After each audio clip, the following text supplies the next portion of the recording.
Hi friends, welcome to my YouTube channel science for railways.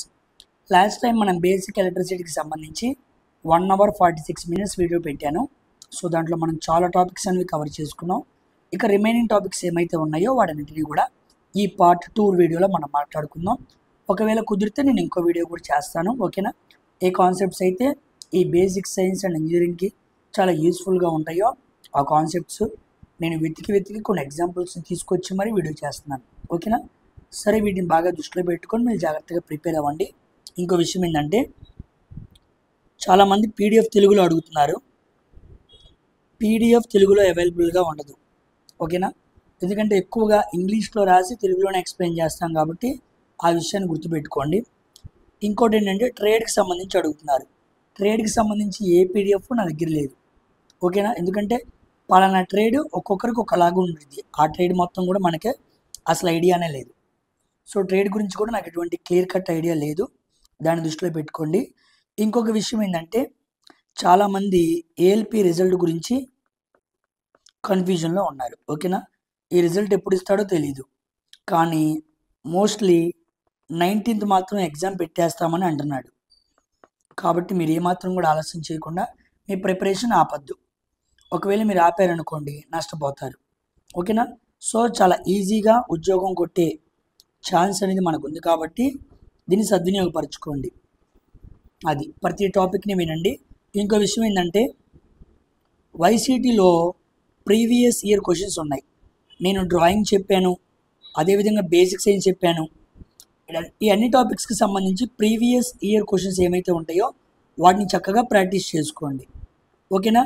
ఒక పక్కన concept మీకు ఫ్రీగా నేను అందించాను, పీవైక్యూస్ కూడా ఉన్నాయి. ఈ రెండింటిని మీరు ఫాలో అయితే దీని నుంచి కొత్తగా ఇంకేమీ అడగడు, అర్థమైందా. వాటికి మించి ఏదో క్వశ్చన్ తీసుకురాడు.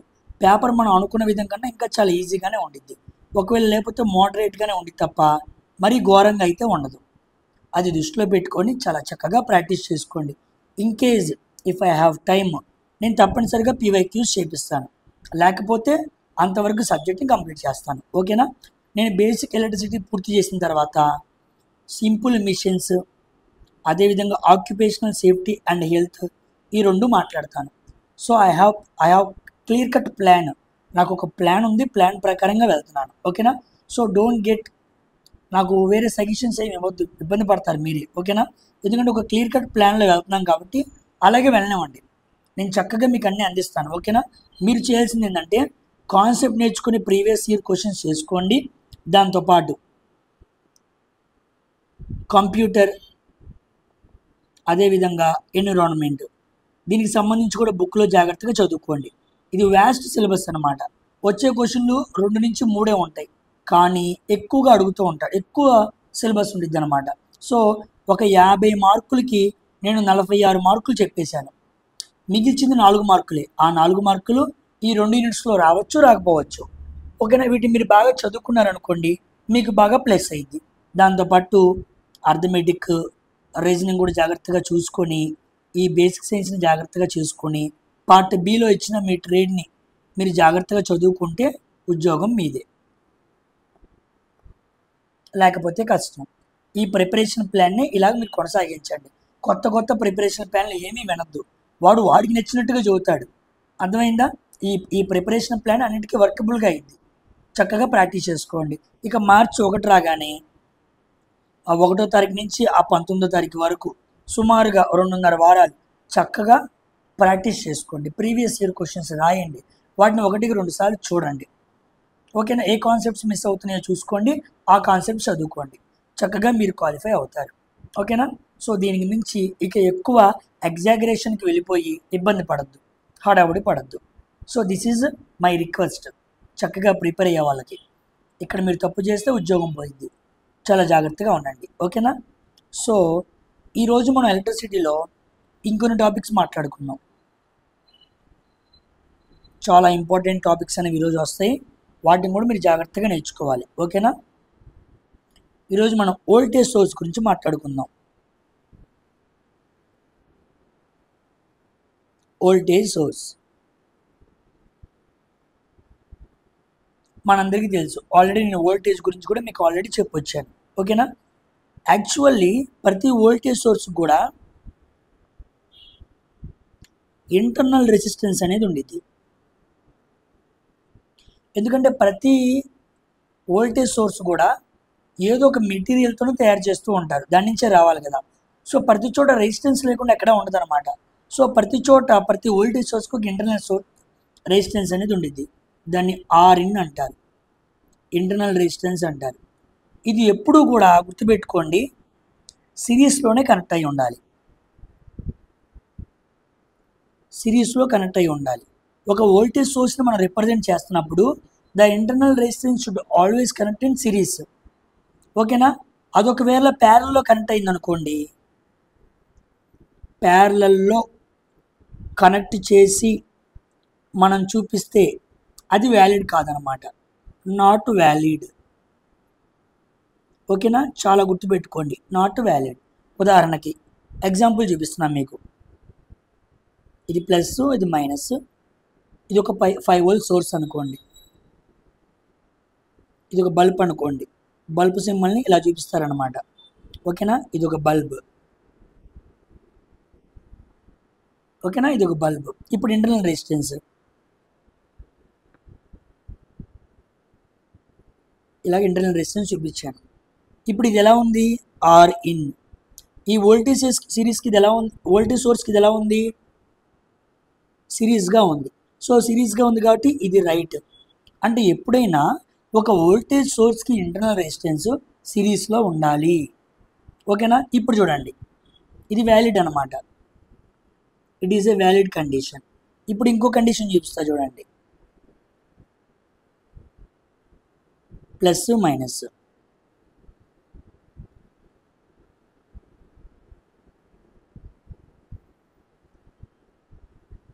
ఇది బల్బ్ అనుకున్నాం, ఇది 5 వోల్ట్ సోర్స్, ఇక్కడ ఆర్ ఉంది, ఆర్ ఇన్. ఇది ఎలా ఉంది, ఇంటర్నల్ రెసిస్టెన్స్ అనేది ప్యారల్లో ఉంది, ఇది తప్పు, ఇలా ఉండకూడదు. So not valid. కాబట్టి ఇంటర్నల్ రెసిస్టెన్స్ ఎప్పుడూ కూడా సిరీస్లో ఉండాలి, ఒక వోల్టేజ్ సోర్స్కి ప్యారలల్గా ఉండకూడదు. సో ప్రతి వోల్టేజ్ సోర్స్కి సంబంధించి మనం రెసిస్టెన్స్ని కలుపుతున్నప్పుడు అలా ఉండాలన్నమాట. ఓకేనా. ఇక next important note point, voltage source దగ్గర మీరు నేర్చుకోవాల్సిన ఇంపార్టెంట్ పాయింట్ ఏంటంటే, ఇంటర్నల్ రెసిస్టెన్స్ ఎప్పుడూ కూడా ఒకవేళ ఆర్ఇన్ ఈక్వల్ టు 0గా ఉందనుకోండి, ఇంటర్నల్ రెసిస్టెన్స్ 0గా ఉంది, అప్పుడు ఏమైంది అంటే రెసిస్టెన్స్ బాగా 0 ఉంది కాబట్టి I equal to maximum current. అంతే కదా, రెసిస్టెన్స్ బాగా తక్కువ ఉంటే కరెంట్ బాగా ఎక్కువ ఉండిద్ది. So I equal to maximum current. Current ఎప్పుడైతే బాగా తక్కువ ఉందో అప్పుడు ఏమైద్ది, అది షార్ట్ సర్క్యూట్ అయింది. So when internal resistance is 0, the current will be maximum and that circuit will be short circuit అని గుర్తుపెట్టుకోండి. ఒకవేళ ఇంటర్నల్ రెసిస్టెన్స్ ఇన్ఫినిటీ ఉంది అంటే బాగా ఎక్కువ ఉందన్నమాట. రెసిస్టెన్స్ బాగా ఎక్కువ ఉంటే కరెంట్ చాలా తక్కువ ఉండిద్ది, మినిమం కరెంట్. కరెంట్ బాగా తక్కువ ఉంది. ఎప్పుడైతే కరెంట్ బాగా తక్కువ ఉండిద్దో దాని అర్థం ఏంటి, it's a open circuit. Open circuit అనమాట. షార్ట్ సర్క్యూట్ అంటే ఏమో మీకు ఇలా ఉండిద్ది అనమాట, ఇలా షార్ట్ అయిపోయింది. ఓపెన్ సర్క్యూట్ ఏమో ఇలా ఉండి ఇలా ఓపెన్ అయి ఉండిద్ది అనమాట. ఓకేనా. సో రెసిస్టెన్స్ ఎక్కువ ఉంది కాబట్టి కరెంట్ పాత్కి ఏమాత్రం కూడా ఛాన్స్ అనేది ఉండదు. ఇక్కడ ఏమైనా కరెంట్ పాత్ అనేది చక్కగా జరిగిపోయింది, ఇక్కడ కరెంట్ పాత్ జరగదు అనమాట. ఎందుకు, ఓపెన్ అయి ఉంది కాబట్టి. అలా మనం దాన్ని రిప్రజెంట్ చేయాలి. ఓకేనా. అడుగుతూ ఉంటాడు, ఇంటర్నల్ రెసిస్టెన్స్ 0గా ఉన్నప్పుడు ఎలా ఉండిద్ది, ఇంటర్నల్ రెసిస్టెన్స్ ఇన్ఫినిటీగా ఉన్నప్పుడు ఎలా ఉండిద్ది అని అడిగినప్పుడు మీరు చక్కగా చెప్పాలన్నమాట. ఓకేనా. ఆర్ఎన్ ఈక్వల్ టు 0 అప్పుడు maximum current, RN equal to infinity అప్పుడు మినిమం కరెంట్ అని చెప్పాలి. ఓకేనా. తర్వాత వోల్టేజ్ సోర్స్ అయిపోయింది కాబట్టి ఇప్పుడు కరెంట్ సోర్స్.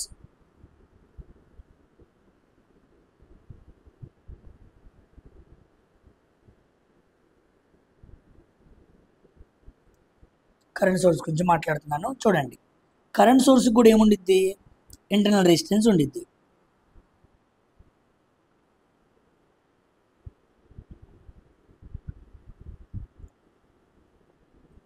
ఇంటర్నల్ రెసిస్టెన్స్ ఉండిద్ది అనమాట.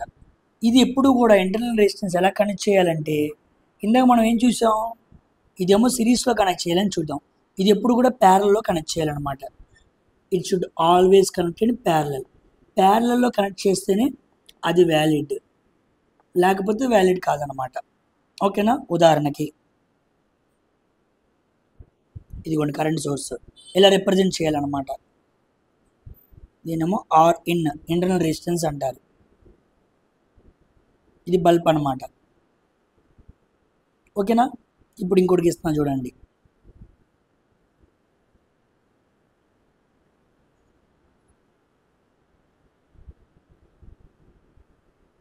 ఇదేమో ఆర్ ఇన్, ఇక్కడేమో 5 amps కరెంట్ అనేది వెళ్తుంది, అదేమో ఇంటర్నల్ రెసిస్టెన్స్. దీంట్లో కూడా ఏ కరెంట్ వెళ్ళిద్ది? 5 amps కరెంట్ వెళ్ళిద్ది, అంతే కదా. ఇక్కడ చూడండి, ఇక్కడేమో 5 amps కరెంట్ వెళ్ళింది, ఇదేమో ఐ అన్నమాట. ఇక్కడ రాగానే దీంట్లోకి ఏమో I1 వెళ్ళిద్ది, మరి దీంట్లోకి ఏమో I2 వెళ్ళిద్ది అనమాట. ఇక్కడ వరకు ఐ, ఎందుకంటే ప్యారల్లో ఉంది కాబట్టి కరెంట్ డిస్ట్రిబ్యూషన్ అయింది. ఇప్పుడు మనం ఏమని మాట్లాడుకున్నాం? ఇంటర్నల్ రెసిస్టెన్స్ ఎప్పుడు కూడా ప్యారలల్లో కనెక్ట్ అయి ఉండాలి, అప్పుడే వ్యాలిడ్ అన్నాం. సో ఇక్కడ కరెంట్ సోర్స్కి ఇది ఎలా ఉంది? సిరీస్గా ఉంది, కాబట్టి ఇదేంటి? ఇన్వాలిడ్ అనమాట, నాట్ వ్యాలిడ్. ఇలా కనెక్ట్ చేయకూడదు. మరి ఎలా కనెక్ట్ చేయాలి? ఇలా కనెక్ట్ చేయాలి, సో వ్యాలిడ్ అనమాట. ఓకేనా? సో ఎప్పుడూ కూడా ఇంటర్నల్ రెసిస్టెన్స్ అనేది వోల్టేజ్ సోర్స్కి ఏమో సిరీస్లో, కరెంట్ సోర్స్కి ఏమో ప్యారల్గా అలా కనెక్ట్ చేసుకోవాలన్నమాట. ఆ సర్క్యూట్ మొత్తాన్ని మనం అలా రిప్రజెంట్ చేయాలి. ఓకేనా? ఇది మనం బాగా ఇప్పుడు గుర్తుపెట్టుకోవాల్సిన విషయం. ఇప్పుడు రెండింటికి కంపారిజన్ కింద రాస్తున్నా చూడండి. ఇదేమో వోల్టేజ్ సోర్స్, చాలా సింపుల్గా ఉన్నట్టు ఉండిద్ది కానీ అసలు అర్థం కాదనమాట ఎలక్ట్రిసిటీ, ఎందుకంటే చాలా ఫ్యాక్టర్స్ వస్తూ ఉంటాయి. మీరు వీటన్నింటినీ మనసులో జాగ్రత్తగా ఎక్కించుకుంటే తప్ప మీకు ఎక్కదనమాట. ఇప్పుడు ఫస్ట్ ఇప్పుడు నేను వోల్టేజ్ సోర్స్ గురించి మాట్లాడుతున్నాను. ఆర్ ఇన్, వోల్టేజ్ సోర్స్ ఎప్పుడు కూడా ఎలా కనెక్ట్ చేయాలి? సిరీస్గా కనెక్ట్ చేయాలి. ఇంటర్నల్ రెసిస్టెన్స్ ఎప్పుడు కూడా ఎలా ఉండాలి? 0 ఉండాలి, ఐడియల్గా ఉండిద్ది అనమాట. ఐడియల్ అంటే మనం బయట మాట్లాడుకునే సర్క్యూట్ అనమాట. ఎగ్జాక్ట్గా ఐడియల్స్ కేసుని మనం ఎప్పుడు తేలేం. యాక్చువల్గా వోల్టేజ్ సోర్స్కి ఇంటర్నల్ రెసిస్టెన్స్ ఎలా ఉండాలి? 0 ఉండాలి, కానీ ఎంత ఉండిద్ది? లోగా ఉండిద్ది అనమాట. ప్రాక్టికల్గా చూస్తే, ప్రాక్టికల్గా ఇది థియరీ అనమాట. థియరీ ప్రకారంగా వోల్టేజ్ సోర్స్కి 0 ఉండాలి, కానీ అలా కాదు. ప్రాక్టికల్గా ఎలా ఉండిద్ది? 0 ఉండిద్ది, లో ఉండిద్ది అనమాట. ఎగ్జాక్ట్గా 0కి మనం ఎప్పుడూ తేలేం. నెక్స్ట్ ఇప్పుడు కరెంట్కి, ఇంటర్నల్ రెసిస్టెన్స్ ఎప్పుడు కూడా కరెంట్ సోర్స్లో ప్యారలల్గా ఉండిద్ది. దానికి ఆపోజిట్ అనమాట. ఇంటర్నల్ రెసిస్టెన్స్ ఎప్పుడు కూడా ఐడియల్ కేసు చూసామనుకోండి ఎలా ఉండిద్ది? ఇన్ఫినిటీ ఉండిద్ది. ఇన్ఫినిటీ అంటే చాలా ఎక్కువ అనమాట. ఓకేనా? కానీ ప్రాక్టికల్గా చూసామనుకోండి హైగా ఉండిద్ది. ప్రాక్టికల్గా చూస్తే హైగా ఉండిద్ది. ఈ పాయింట్స్ చాలా ఇంపార్టెంట్. లో, హై మనకు ఎగ్జామ్స్లో అడుగుతూ ఉంటాడు. వోల్టేజ్ సోర్స్లో ఇంటర్నల్ రెసిస్టెన్స్ ఎలాగా తక్కువ ఉండాలి? ఒక సర్క్యూట్ని డిజైన్ చేస్తున్నప్పుడు వోల్టేజ్ సోర్సు ఇంటర్నల్ రెసిస్టెన్స్ తక్కువ ఉండేది తీసుకోవాలి, అలా కరెంట్ సోర్సు ఎక్కువ ఉండేది తీసుకోవాలి. ఓకేనా? అది పద్ధతి అనమాట సర్క్యూట్స్ని డిజైన్ చేస్తున్నప్పుడు. తర్వాత నేర్చుకోవాల్సిన విషయం ఏంటంటే అమ్మీటర్.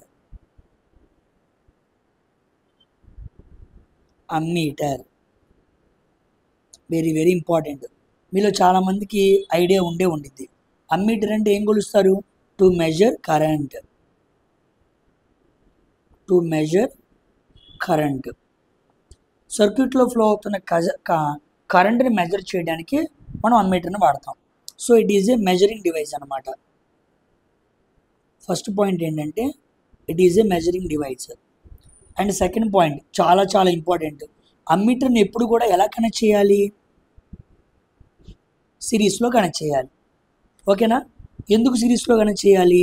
చాలామందికి తెలియదు. సిరీస్లో కనెక్ట్ చేయాలనే విషయం తెలుసు, కానీ ఎందుకు సిరీస్లో కనెక్ట్ చేయాలో తెలియదు. Because in series circuit current is same. Current ఎప్పుడు సేమ్గా ఉంటుంది? సిరీస్లో సేమ్గా ఉంటుంది. అందుకే నువ్వు అమ్మీటర్ని కూడా సిరీస్లో కనెక్ట్ చేయాలి. ఉదాహరణకి ఒక ఎగ్జాంపుల్ చూపిస్తున్నాను మీకు. ఓకేనా? ఇది 3 ohms, ఇది 2 ohms.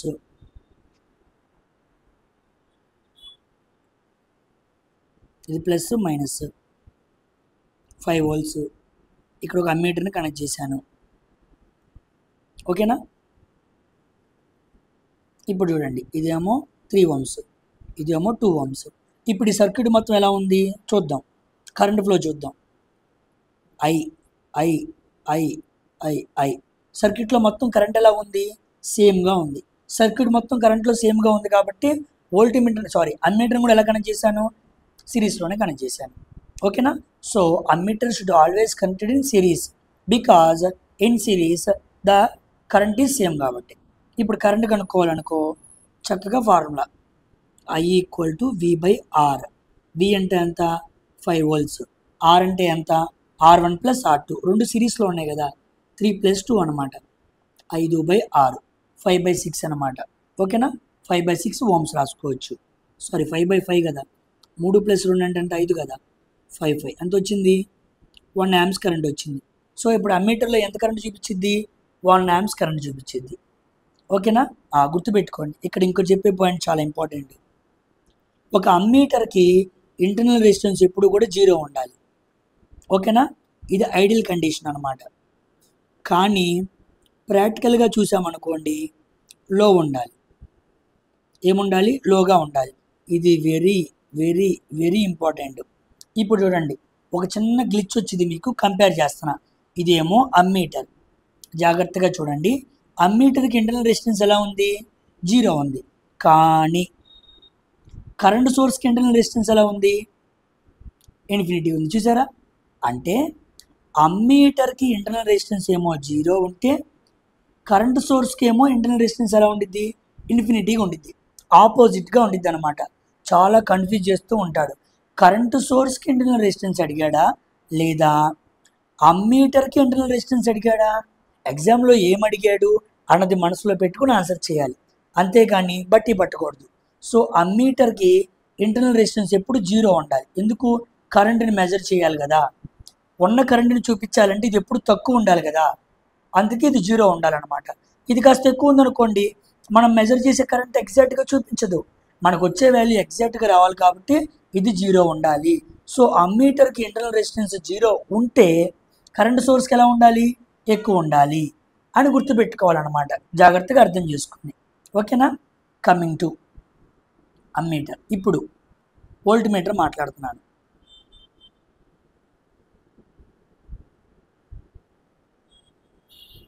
చాలా డెలికేట్గా ఉండిద్దండి సబ్జెక్టు. జాగ్రత్తగా గమనించండి. అర్థమవుతున్నట్టే ఉండిద్ది కానీ అర్థం కాదు. ఓకేనా?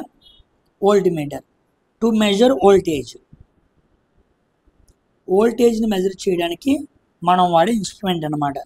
ఇది కూడా ఒక రకమైన మెజరింగ్ ఇన్స్ట్రుమెంట్, కొలిచే సాధనం అన్నమాట. తర్వాత వోల్ట్ మీటర్ని ఎప్పుడు కూడా ఎలా కనెక్ట్ చేయాలి? ఇన్ని ప్యారలల్ కనెక్ట్ చేయాలి. వోల్ట్ మీటర్ని ఎప్పుడు కూడా ప్యారల్లోనే కనెక్ట్ చేయాలి. ఎందుకంటే in parallel circuit the voltage is same.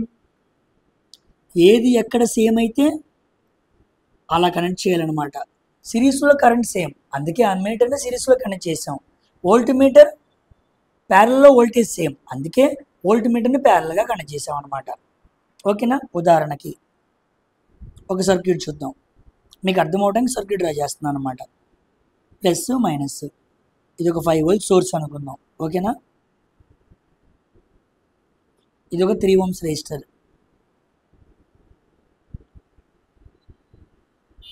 ఇది ఒక 2 ohms రెసిస్టర్. ఇలా కనెక్ట్ చేశాను. ఓకేనా? ఇప్పుడు చూడండి వోల్ట్ మీటర్ ఎలా కనెక్ట్ చేస్తున్నాను. వోల్ట్ మీటర్ని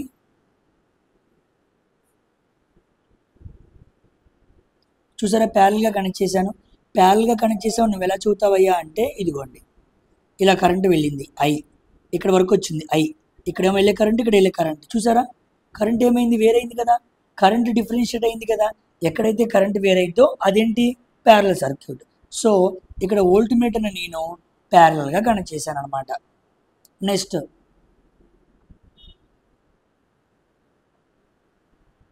నెక్స్ట్ ఎప్పుడైనా గుర్తుపెట్టుకోండి, ఇంటర్నల్ రెసిస్టెన్స్ ఎప్పుడు కూడా హైగా ఉండిద్ది ఇన్ఫినిటీ ఐడియల్ కేసులో, ఐడియల్గా మాట్లాడుకుంటే.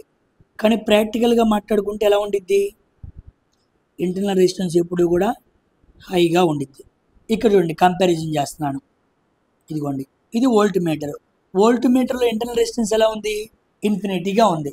వోల్ట్ మీటర్లో ఇంటర్నల్ రెసిస్టెన్స్ ఇన్ఫినిటీగా ఉంటే వోల్టేజ్ సోర్స్లో ఎలా ఉండాలి, జీరోగా ఉండాలి. చూసారా, ఆపోజిట్గా ఉంది చూసారా, ఓకేనా. కాబట్టి వోల్టేజ్ సోర్స్లో ఇంటర్నల్ రెసిస్టెన్స్ ఏమో జీరో, కానీ వోల్ట్ మీటర్లో ఇంటర్నల్ రెసిస్టెన్స్ మాత్రం ఎక్కువ ఉంది. ఇదిగోండి R in internal resistance equal to very high అన్నమాట.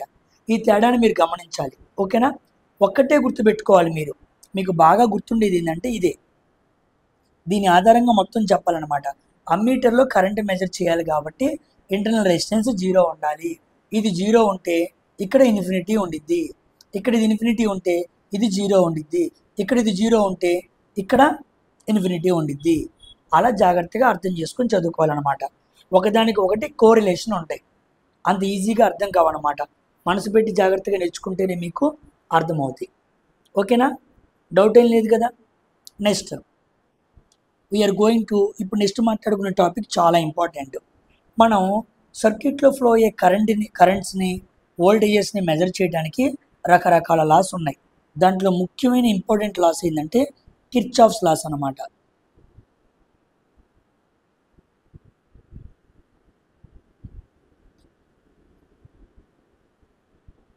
కిర్చాఫ్స్ లాస్ చాలా ఇంపార్టెంట్, ఇవి ఎగ్జామ్స్లో బాగా అడుగుతూ ఉంటాడు, ఓకేనా. ఇవి మీకు బాగా అర్థమైతే మీకు సబ్జెక్ట్ చాలా చాలా తేలికైపోయింది. బేసిక్ ఎలక్ట్రిసిటీ అనేది చాలా ఈజీగా మారిపోయింది మీకు, ఓకేనా. ఇది మీకు అర్థం కాలేదనుకోండి, మీరు చాలా ఇబ్బంది పడతారు, ఓకేనా. ఇంకా మంచి మంచి కాన్సెప్ట్స్ వస్తాయి, ఓకేనా. ఒకటి కాదు, మంచి కాన్సెప్ట్స్ వస్తాయి.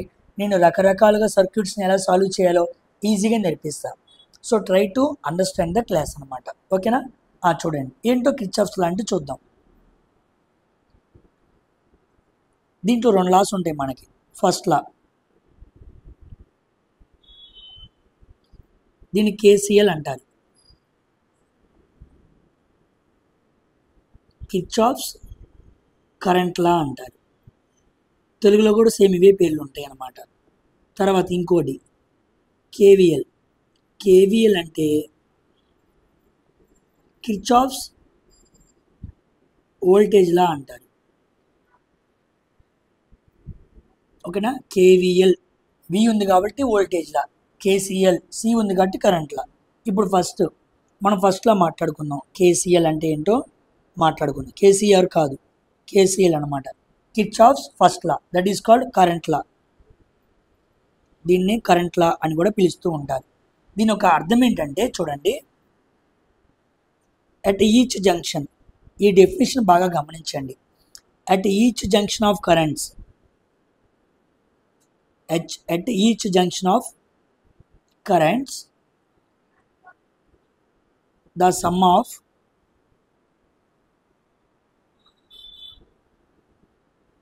incoming and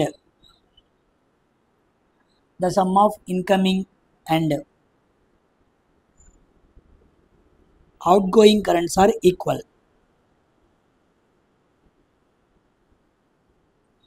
outgoing currents are equal, లేదా ఓఆర్ఆర్. ఇంకో డెఫినేషన్ కూడా చెబుతున్నాను. The algebraic sum of all currents, the algebraic sum of all currents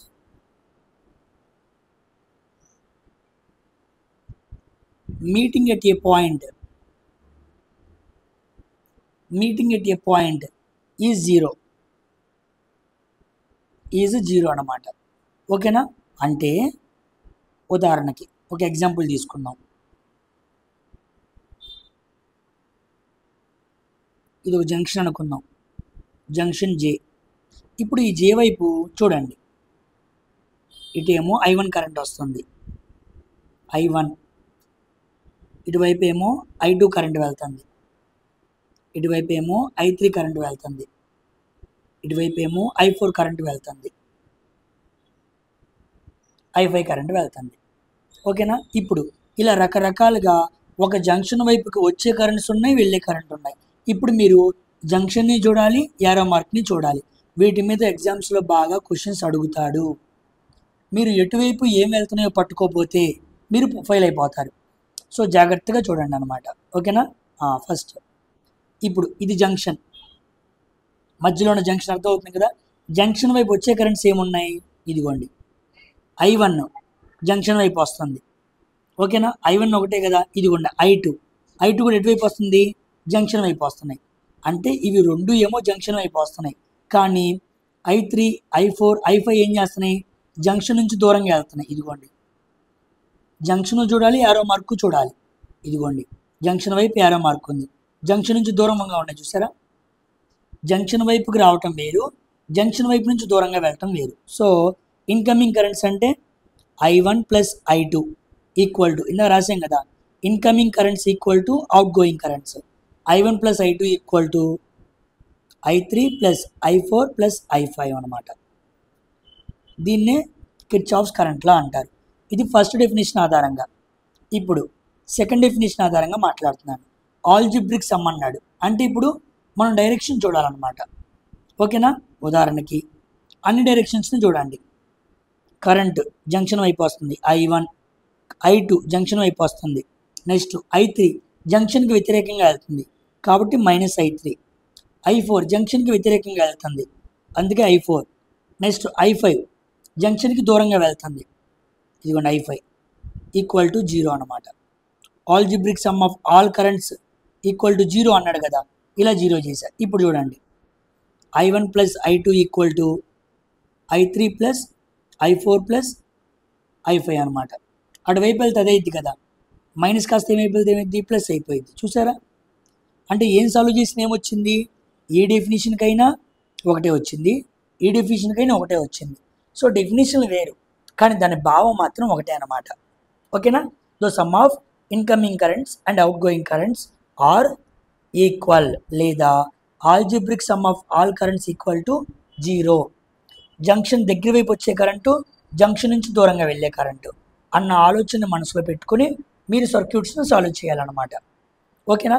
ఇది మీకు అర్థమైతే పెద్ద పెద్ద క్వశ్చన్స్ మీకు చాలా తేలికగా మారిపోతాయి. ఓకేనా? ఇప్పుడు కొన్ని సాల్వ్ చేద్దాం. క్వశ్చన్స్కి భయపడద్దు. క్వశ్చన్స్కి భయపడి ఇవన్నీ మేము చేయలేకపోతున్నాం కదా అనుకోవద్దు. అసలు ఇంత లెసన్స్ ఫ్రీగా రావటమే చాలా గొప్ప. ఓకేనా? అంత ఫ్రీగా వస్తున్నప్పుడు మీరు నేర్చుకోలేదనుకోండి, అది మీ ప్రయత్న లోపమైంది. మనం చాలా కొటేషన్స్లో చదివే ఉంటాం, ఓడిపోయినా పర్లేదు కానీ ప్రయత్న లోపం ఉండకూడదు. ఇంత ఎఫిషియెంట్గా నీకు చదువుతున్నప్పటికీ నువ్వు నేర్చుకుని లెక్కలు చేసి ఉద్యోగం కొట్టకపోతే నీకన్నా అయోగ్యుడు అభాగ్యుడు ఎవరు ఉండరు. కాబట్టి అంత అక్కడదా తెచ్చుకోవద్దు. ఫ్రీగా వస్తుంది, జాగ్రత్తగా నేర్చుకో. 1-2 సార్లు నేర్చుకో, సబ్జెక్ట్లో ప్రో అయిపో, సాల్వ్ చేసాయి. ఓకేనా? ఇప్పుడు డిటర్మైన్ కరెంట్స్.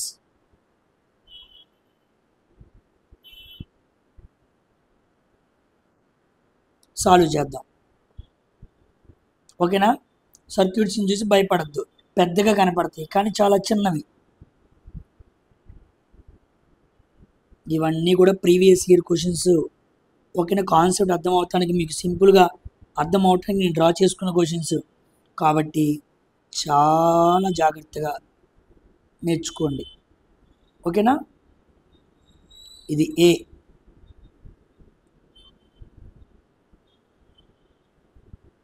ఇది ఏ, ఇది బి, ఇది సి, ఇది డి, ఇది ఈ, ఇది ఎఫ్. ఇప్పుడు కరెంట్స్ ఇస్తున్నాను అనమాట. ఇటువైపు వెళ్ళే కరెంటు 8 amps, యారో మార్క్స్ చాలా ఇంపార్టెంట్. 10 ohms ఇటువైపు వెళ్ళే కరెంటు. నెక్స్ట్ 2 amps పైకి వెళ్ళే కరెంటు, పైకి వెళ్ళేది I1. నెక్స్ట్ ఇటువైపు వెళ్ళే కరెంటు 12 amps. నెక్స్ట్ ఇలా పైకి వెళ్తే I2, తర్వాత ఇలా కిందకు వస్తే 14 amps. ఓకేనా? తర్వాత ఇటువైపు I3. ఇప్పుడు మనల్ని ఈ I1, ఈ I3, I2 ఎంత అని అడుగుతాడు అనమాట. Find I1, I2 and I3, ఇది క్వశ్చన్ అనమాట. ఓకేనా? ఇంత పెద్ద క్వశ్చన్ మీకు ఇవ్వడు. నేను మీకు కాన్సెప్ట్ అర్థం అవటానికి అన్నిటినీ ఒకచోట ఎక్స్ప్లెయిన్ చేయడానికి ఇచ్చా. మీకు ఇంత పెద్దది ఇవ్వడు, సింపుల్దే ఇస్తాడు. మీరు భయపడద్దు, అర్థం చేసుకోవడానికి ఇచ్చా. ఓకేనా? తొందరపడద్దు, తొందరపడి తప్పుగా అనుకోవద్దు. ఇంత పెద్ద ఇస్తాడా? మీ నాలెడ్జ్ మొత్తం, నేను నా నాలెడ్జ్ని షేర్ చేయడానికి రాలా, నేను ఎంత గొప్ప ఉన్న ప్రూవ్ చేసుకోవడానికి ఇక్కడ రాలా. బాగా గుర్తుపెట్టుకోండి, అంతా నేర్చుకుంటే జ్ఞానం వచ్చింది, ఏం కావాలో అది నేర్చుకుంటే ఉద్యోగం వచ్చింది. మీకు ఏం కావాలో అదే నేర్చుకోండి, అంతా నేర్చుకోవద్దు. మీ అందరికీ ఉద్యోగం కావాలనే అనుకుంటున్నా, కాబట్టి ఉపయోగపడేది నేర్చుకోండి, అంతా వద్దు. ఇప్పుడు జంక్షన్స్ రాసుకుందాం మనం. ఓకేనా? జంక్షన్ దగ్గర కరెంట్స్ రాసుకుంటే మనకి ఈజీగా వచ్చేసింది. ఎట్ ఏ దగ్గర మాట్లాడుతున్నాను, ఏ దగ్గరికి. ఇప్పుడు ఏ దగ్గరికి వచ్చే కరెంట్స్ ఏంటి అన్న పాయింట్ మనం చూడాలన్నమాట. ఓకేనా? చూడండి, ఏ దగ్గరికి ఏమొస్తున్నాయి, ఏ నుంచి ఏం దూరంగా వెళ్తున్నాయి. ఇదిగోండి I1 ఎవరి దగ్గరికి వస్తున్నాడు, ఏ దగ్గరికి వస్తున్నాడు. ఏ నుంచి ఎవరు వెళ్ళిపోతున్నారు, ఇదిగోండి 2 amps కూడా వెళ్ళిపోతున్నాడు, 12 amps వెళ్ళిపోతుంది. ఇటేమో 2 amps ఏకి దూరంగా వెళ్ళిపోతుంది, 12 amps ఏకి దూరంగా వెళ్ళిపోతుంది. కానీ I1 ఏ దగ్గరగా వస్తున్నాడు. ఓకే, దగ్గరగా వచ్చేవాడు I1 ఈక్వల్ టు దూరంగా వెళ్ళేవాడు 2 + 12. సో I1 ఈక్వల్ టు ఎంత వచ్చింది మనకి, 14 amps వచ్చింది. చూసారా, చక్కగా I1 మనం కనుక్కున్నాం. ఏమైనా ఇబ్బంది ఉందా? సింపుల్, దగ్గరగా వచ్చేవాడు ఎవడు, దూరంగా వెళ్ళేవాడు ఎవడు, అంతే. అలా పట్టుకో. నెక్స్ట్ అట్ బి జంక్షన్, జాగ్రత్తగా చూడండి. బి దగ్గర మనం చూసామనుకోండి, I2 దూరంగా వెళ్ళిపోతున్నాడు, I4 దూరంగా వెళ్ళిపోతున్నాడు. ఇదిగోండి, ఓకేనా? ఇదిగోండి ఇక్కడ చూడండి, 12 amps దగ్గరికి వస్తున్నాడు, అంటే 12 amps బికి దగ్గరగా వస్తున్నాడు. I2 14 amps, I2 14 amps దూరంగా వెళ్ళిపోతున్నాడు. సో దగ్గరగా వచ్చేవాడు 12 amps ఈక్వల్ టు దూరంగా వెళ్ళిపోయేవాళ్ళు I2 + 14 amps.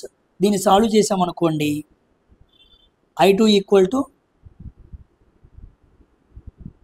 అంతే కదా, ఈ I2 వెళ్ళింది అనుకో మైనస్ అయింది, 2 amps వచ్చింది.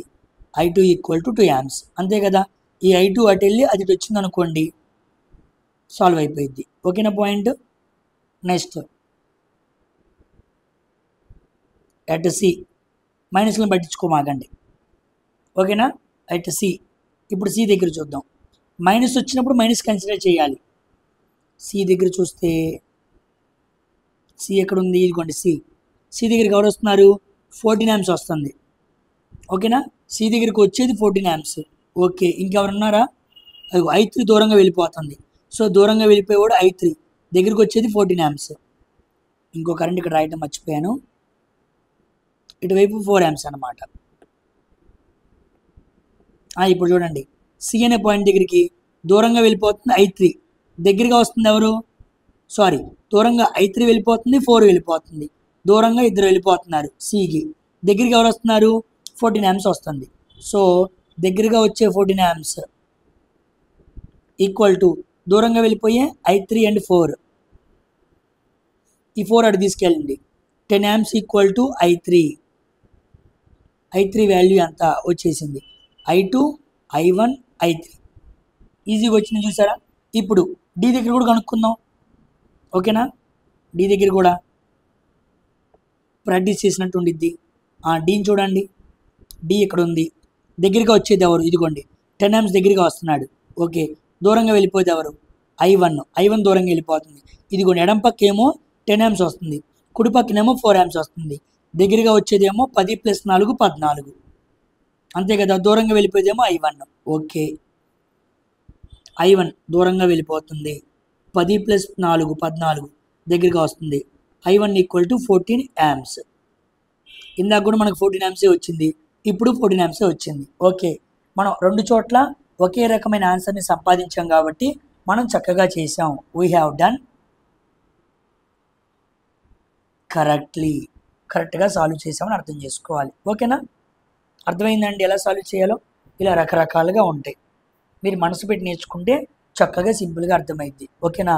మీది ఇంకా బేసిక్కే ముందుందన్నమాట ఇంకా. ఓకేనా? వెళ్ళే కొద్దీ మంచిగా సబ్జెక్టు మీ బ్రెయిన్కి ఎక్కుతూ ఉండిద్ది. మిమ్మల్ని రెడీ చేసుకుంటూ వెళ్తున్నా. The large portion we're going to discuss. Last వీడియోస్లో మనం పెద్దగా మాట్లాడుకుంటాం, అక్కడ మీకు అర్థం అవ్వాలంటే ఇలాంటివన్నీ కూడా మీరు పేర్చుకుంటూ రావాలి. చివరిలో గోడ చూపిస్తాను మీకు. మీరు ఇంటిగ్రాలన్నీ పేర్చుకుంటూ రావాలి. ఓకేనా? నెక్స్ట్, ఇంత చక్కగా చెబుతున్నప్పుడు మీరందరూ ఏం చేయాలి? కంపల్సరీగా ఈ ఛానల్ని సబ్స్క్రైబ్ చేసుకొని మీరందరికీ ఫార్వర్డ్ చేయాలి. అవునా కదా? సో తప్పనిసరిగా అందరూ లైక్ చేయండి. ఎక్కువ మంది లైక్ చేయట్లా. 1000-2000 మంది చూసిన లైక్లు మాత్రం ఎవరు ఉండట్లా. వీడియో ఓపెన్ చేయగానే ఫస్ట్ లైక్ చేయండి. ఓకేనా? ఈ నచ్చడం మీకు నచ్చితే ఇప్పుడు లైక్ చేయండి. అంత వివరంగా మనం మాట్లాడుకున్నాం. ఓకేనా? సో అందరూ కూడా లైక్ చేసి ఫార్వర్డ్ చేయండి. నెక్స్ట్, ఇంకో సబ్జెక్ట్ చూద్దాం. ఓకేనా? ఒకటి నేర్చుకుంటే ఇబ్బంది పడతాం కదా, కాస్త హెవీగా ఇంకోటి నేర్చుకొని కేవీఎల్లోకి వెళ్దాం. ఓకేనా? చూడండి.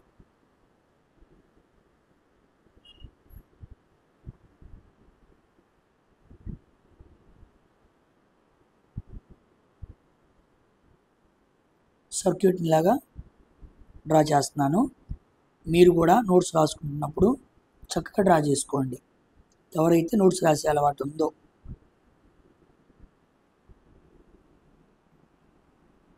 ఓకేనా?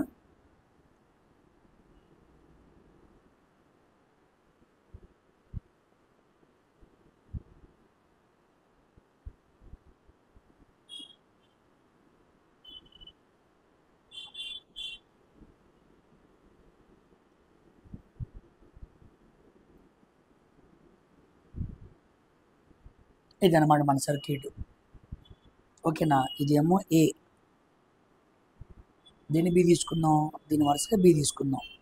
ఓకేనా? దీన్ని సి తీసుకుందాం, దీన్ని డి తీసుకుందాం. ఓకేనా? క్లియర్ అర్థమైంది. ABCD 4 జంక్షన్స్ చాలు. ఓకేనా? ఇప్పుడు కరెంట్స్ చాలా ఇంపార్టెంట్, జాగ్రత్తగా రాసుకోవాలన్నమాట. ఇటు పక్కనేమో 2 amps అటువైపు వెళ్తుంది. ఇటు పక్కన వెళ్ళే కరెంట్ ఏమో I2. డైరెక్షన్స్ చాలా ఇంపార్టెంట్. ఇటు పక్కనేమో 7 amps ఇటువైపు వెళ్తుంది. ఇటు పక్కనేమో I4 ఇటువైపు వస్తుంది. నెక్స్ట్ కిందకేమో 4 amps. ఓకేనా? ఇటు పక్కకేమో I3. ఈ కిందకి వేసుకున్నాం అనుకోండి 3 amps. పైకి ఏమో I1. ఇవన్నమాట కరెంట్స్ అనేవి. ఓకేనా? అన్ని కరెంట్స్ ఇచ్చానా? ఇప్పుడు జాగ్రత్తగా సాల్వ్ చేద్దాం. First at node A, node దగ్గరికి వచ్చి ఇన్కమింగ్ కరెంట్స్ ఏంటి, అవుట్ గోయింగ్ కరెంట్స్ ఏంటి. అట్ ఏ జంక్షన్ దగ్గర ఎటువంటి కరెంట్స్ ఉన్నాయో ఇప్పుడు మనం చూసామంటే చూడండి. ఏ వైపుకు వస్తున్న కరెంట్స్ ఎన్ని? ఉదాహరణకి ఇదిగోండి, ఇది ఏ వైపుకు వస్తున్న కరెంటు. అవునా కదా? ఇదిగోండి, ఇది కూడా ఏ వైపుకు వస్తున్న కరెంటు. So incoming current. ఇదేమో చూసారా, అవుట్ గోయింగ్ కరెంట్. అంటే రెండేమో ఇన్కమింగ్గా ఉన్నాయి, ఒకటేమో అవుట్ గోయింగ్గా ఉంది. సో ఏమని రాసుకోవాలి? Incoming currents I1 + I2 equal to outgoing currents 2 amps. ఇది ఫస్ట్ ఈక్వేషన్ అనమాట. అలా పెట్టుకోండి, సాల్వ్ చేద్దాం. Next at B junction node దగ్గర చూద్దాం. ఇదిగోండి, ఇది బి, ఇదేమో అవుట్ గోయింగ్, ఇదేమో అవుట్ గోయింగ్. అరే అన్నీ ఎలా ఉన్నాయి? అవుట్ గోయింగ్గా ఉన్నాయి, అంతే కదా? సో అన్ని out going currents equal to 0 అవ్వాలి. So I2 + 7 + I3 equal to 0. ఓకేనా? అప్పుడు ఏమైంది? సారీ, ఇది 13 అనమాట. 3 కదా, 3 ఉంది కదా, నేను వాల్యూ ఏదో తప్పించినట్టున్నాను, ఒక్క నిమిషం. ఇది 3. సో నేను ఇలా రాశాను. చూడండి, ఇటు పక్కన ఉన్న కరెంట్ ఇది I2, ఇది 7, ఇది 3 కదా. అప్పుడు మనం ఎలా సాల్వ్ చేయాలి? ఇటు పక్కన కరెంట్ I2, కింద కరెంట్ 7, కిందకి వెళ్తున్న current 3. So I2 + 7 + 3 equal to 0. Algebraic sum of all currents equal to 0. అప్పుడు I2 ఈక్వల్ టు -10 amps వచ్చింది, అంతే కదా? మైనస్ వచ్చింది. ఎందుకు మైనస్ వచ్చింది? 7 + 3 అటువైపు వెళ్తే మైనస్ కదా. ఇప్పుడు I2 వచ్చింది కాబట్టి దీన్ని పైన పెట్టుకుందాం. చూడండి, ఈక్వేషన్లో పెట్టుకుందాం. చూడండి, అప్పుడు ఏమొచ్చిద్దో, I1 -10 amps equal to 2 amps. అప్పుడు I1 ఈక్వల్ టు మొత్తం 12 amps అనమాట. ఈ -10 వెళ్తే +10. ఓకేనా? సో మనకేమొచ్చేసింది? I1 వాల్యూ కూడా చక్కగా వచ్చేసింది. ఇప్పుడు నెక్స్ట్ అట్ సి జంక్షన్ రాద్దాం. అట్ సి జంక్షన్ చూడండి, సి జంక్షన్ దగ్గర వచ్చే కరెంట్స్ ఏంటి? ఇదిగోండి 7 amps వస్తుంది ఇన్కమింగ్ కరెంటు, I4 వస్తుంది ఇన్కమింగ్ కరెంటు, 7 I4 ఇన్కమింగ్, ఇదిగోండి I3 ఏమో అవుట్ గోయింగ్. ఓకేనా? అప్పుడు ఎలా రాయాలి? 7 plus I4 minus I3 equal to I3 రాసుకోవచ్చు, అంతే కదా. ఇప్పుడు మనకు I4 అంటే ఎంత వచ్చింది? ఎక్కడైనా వచ్చిందా? ఎక్కడైనా మెన్షన్ చేసామా? లేదు. I3 అంటే వచ్చింది మనకి. I3 ఎక్కడైనా ఉందా? I3 కూడా ఎక్కడా లేదు. ఓకేనా? అలా పెట్టుకోండి. 7 plus I4 equal to I3. ఇప్పుడు ఈ జంక్షన్ దగ్గర రాసేసాం. ఇప్పుడు అయితే డి దగ్గర రాద్దాం. డి దగ్గర చూడండి, డి దగ్గర వెళ్ళిపోయే కరెంట్స్ ఏంటి? ఇదిగోండి 2 amps కరెంట్ వస్తుంది ఇన్కమింగ్ కరెంట్, ఇదేమో అవుట్ గోయింగ్ కరెంట్ 4 amps వెళ్ళిపోతుంది, అంతే కదా. ఇదిగో ఇటు పక్కన I4 కూడా వెళ్ళిపోతుంది. సో I4 4 ఇవి రెండేమో outgoing currents, incoming current ఏమో 2 అనమాట. So incoming current 2A equal to outgoing current I4 plus 4 అనమాట. ఇప్పుడు ఆ 4ని అటు తీసుకెళ్దాం. 2 minus 4 equal to I4. So minus 2 amps equal to I4 అనమాట. మనకి I4 కరెంట్ వచ్చింది. ఇప్పుడు ఈ I4 కరెంట్ తీసుకొచ్చి ఇక్కడ పెట్టుకుందాం. అప్పుడు మనకి I3 కరెంట్ వస్తుంది, అంతే కదా. చూడండి 7 minus 2 equal to I3. 7 minus 2 అంటే 5. I3 ఈక్వల్ టు 5 amps అనమాట. చూసారా? మనకి ఇప్పుడు I3 వచ్చింది, I4 వచ్చింది, I1 వచ్చింది, I2 వచ్చింది. ఓకేనా? ఇలా అన్నీ మిమ్మల్ని ఒక దాంట్లోనే అడగడు. మీకు అర్థం అవటానికి నేను కంప్లీట్గా అన్నీ ఒక చోట ఇన్సర్ట్ చేశాను, ఫర్ ఈజీ టు అండర్స్టాండ్ అనమాట. ఓకేనా? సో కిర్చాఫ్స్ కరెంట్ లా అంటే ఇలా ఉండిద్ది. నెక్స్ట్ మిమ్మల్ని ఎగ్జామ్స్లో ఎలా అడుగుతాడంటే సింపుల్ క్వశ్చన్స్ అనమాట. చూడండి, ఇంకో క్వశ్చన్ చూద్దాం. ఇది 7 amps. ముందు డైరెక్ట్గా రెజిస్టర్ రాసుకుందాం. ఇదేమో ఒక రెజిస్టర్, ఇదేమో ఒక రెజిస్టర్, ఇదేమో ఒక register, plus minus plus voltage source అనమాట. ఇప్పుడు కరెంట్స్ రాస్తున్నాను. ఇటు పక్కన వెళ్ళే కరెంటు 7 amps, కిందకి వెళ్ళే కరెంటు 6 amps, ఇటు పక్కన వెళ్ళే కరెంటు ఏ కరెంటు, ఇది జంక్షన్ ఏ. ఓకేనా? ఇప్పుడు ఈ ఐ వాల్యూ ఎంత అంటాడు? ఫైండ్ ఐ వాల్యూ అంటాడు. అప్పుడు మనం ఎలా చేయాలంటే at junction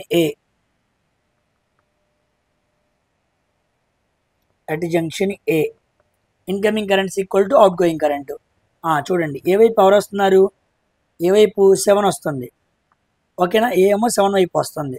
so 7 incoming current 7, out going current ఏంటి? 6I. ఏ నుంచి 6I దూరంగా వెళ్ళిపోతున్నాయి, కానీ 7 మాత్రం ఏ దగ్గరికి వస్తుంది. So incoming current 7 amps equal to outgoing current 6 amps plus I. 7 minus 6 అంటే 1 amp. So I equal to 1 amp. ఇలా మనం సాల్వ్ చేయాలన్నమాట. ఇలా మీకు ఈజీ సర్క్యూట్స్ ఇస్తూ ఉంటాడు. ఓకేనా? నేను మీకు అర్థం అవటానికి ఇంత లార్జ్గా కొన్ని పిక్చర్స్ తీసుకుని మరీ ఎక్స్ప్లెయిన్ చేశాను. ఈ మొత్తాన్ని ఏమంటారు? KCL అంటారు. What does it mean KCL? ఇదిగోండి, at each junction of currents the sum of incoming and outgoing currents are equal, లేదా algebraic sum of all the currents at a point or at a node is 0 అనే విషయాన్ని గుర్తుపెట్టుకోండి. ఓకేనా? Next Kirchhoff's లాస్లో ఇంకొక ముఖ్యమైన law ఏంటంటే second లా.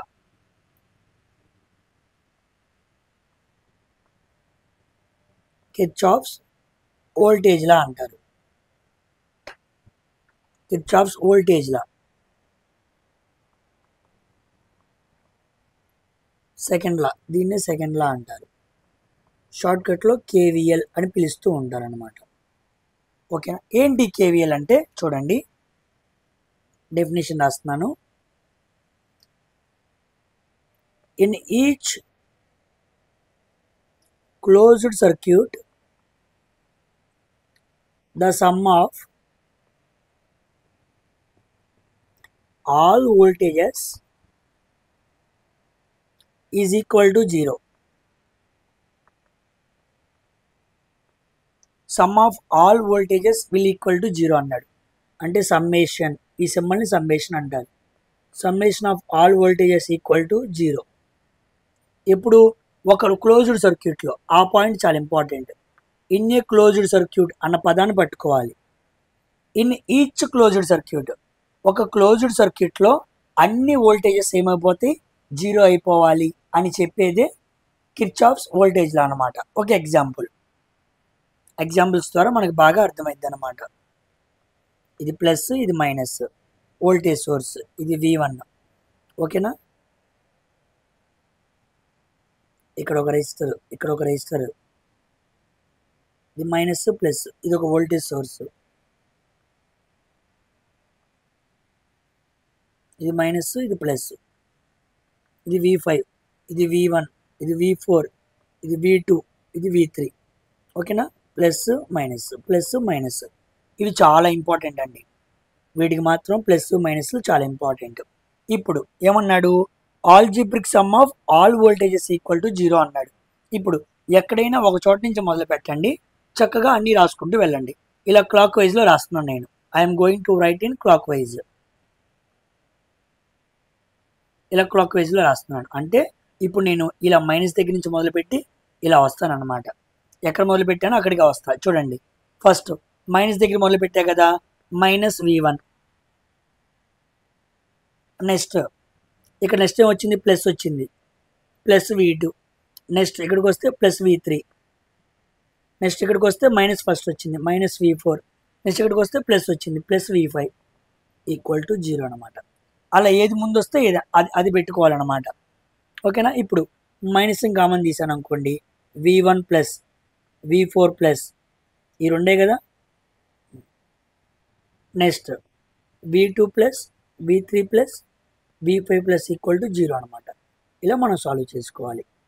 ఓకేనా, ఏ minus ఉన్నాయో వాటిని బయటికి తెచ్చాను. సో మనం ఏ క్లోజ్డ్ లూప్ తీసుకుంటామో ఆ క్లోజ్డ్ లూప్లో అన్ని వోల్టేజెస్ 0 అవుతాయి అన్న ఉద్దేశంతో మనం వెళ్ళాలన్నమాట. అలా సాల్వ్ చేసుకుంటూ వెళ్ళాలి. అప్పుడు మనకి ప్రతిదీ కూడా క్లియర్గా అర్థమవుతూ ఉండిద్ది. లేకపోతే మనకు అర్థం కాదు. ఏ లూప్ తీసుకుంటామో ఆ లూప్ ప్రకారంగానే వెళ్ళాలి, అంతే తప్ప వేరేలాగా వెళ్ళకూడదు. ఓకేనా, డౌట్ ఏం లేదు కదా, క్లారిటీ వచ్చింది కదా. నెక్స్ట్ ఇప్పుడు క్వశ్చన్ చూద్దాం, సింపుల్గా మీకు అర్థం అవడానికి. ఓకేనా,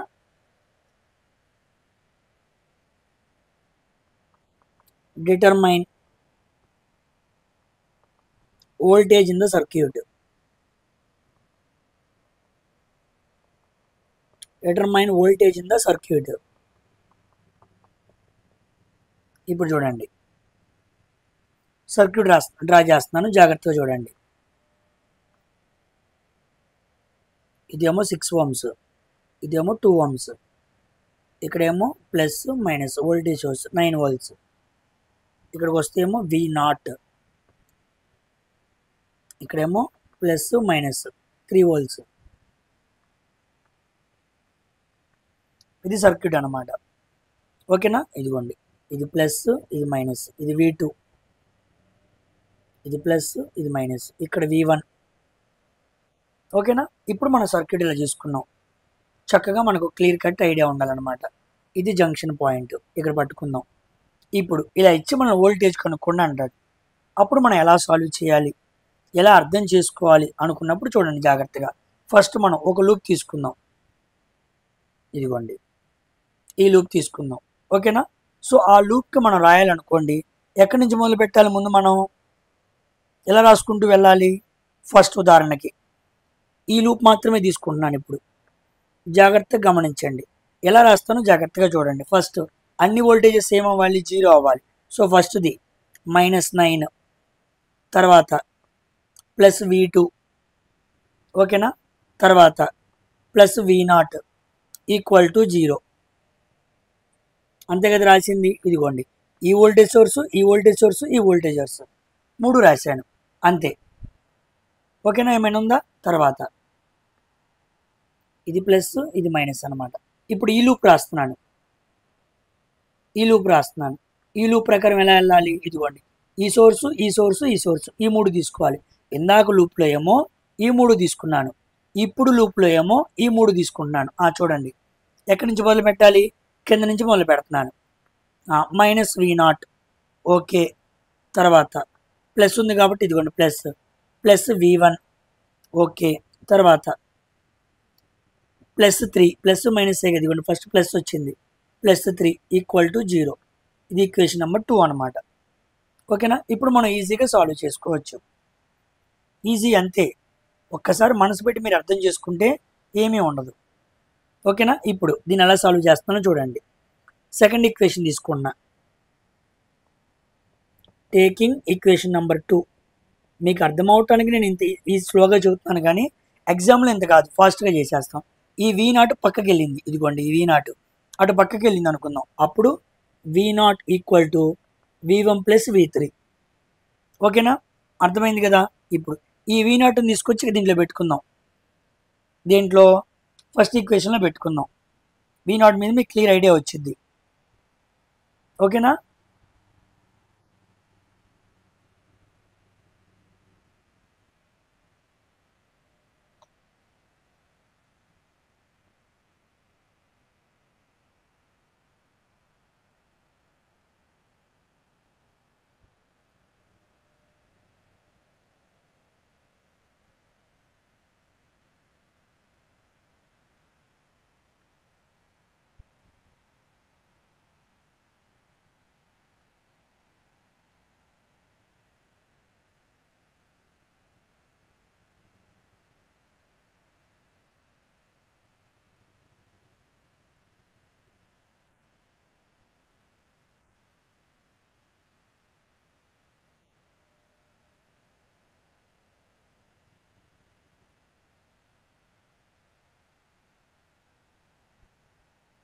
ఇప్పుడు సార్ చేయాల్సిందే, అంత ఈజీ ఏం కాదు ఇది.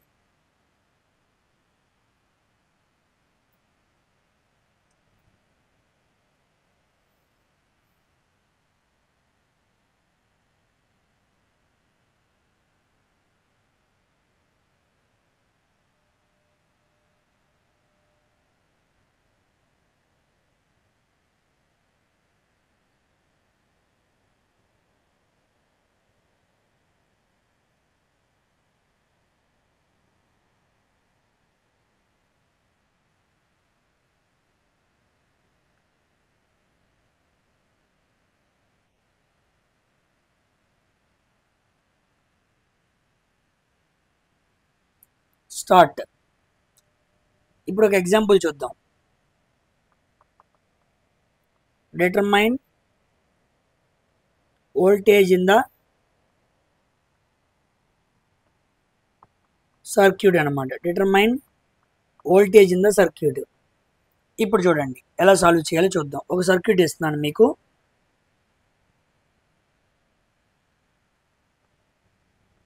Plus minus 5 volts, minus plus 10 volts, minus plus V1